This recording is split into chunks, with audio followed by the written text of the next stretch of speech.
spend a day with us here sa coffee shop. Super duper quick mini vlog lang to kasi nag-decide ako na i-pursue yung dream ko to be a content creator. So this is just the start and hopefully supportahan niyo ako. First time namin sa coffee shop na to at in fairness, 8 out of 10 yung white chocolate mocha nila. Sobrang 10 out of 10 yung ambience at peaceful siya. By the way, ito nga palang mini vlog na to, sobrang tagal na nito pero ito yung fiesta sa Santissima. At ito, nag-chill lang kami ni Zoe dito kasi girl, inabutang kami ng ulan. Inaantay namin si kuya dito kasi susunduin niya kami. Kasi sino ba naman itong abab na to para mabasa ng ulan? No! So eto, palabas na kami at pabalik na rin kami. Sabi ko kay Zoe magpa-cute siya kaya ayan. Pero syempre sumama yung nanay niya na not so cute. At ito, pabalik na kami nito at syempre hindi mawawala ang love moments namin ng kapatid ko.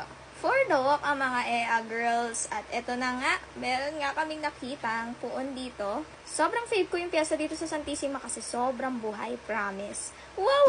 At ito, syempre kainan na! And that's it for my mini vlog. See you guys on the next one. Bye!